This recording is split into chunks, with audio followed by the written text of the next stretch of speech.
Oh my god. Oh my god. Oh my god. Oh my god.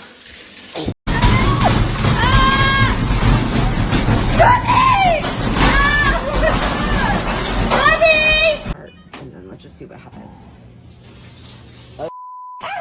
This is what's happening. This is what's happening. Nothing beats a Jet2 holiday. And right now, you can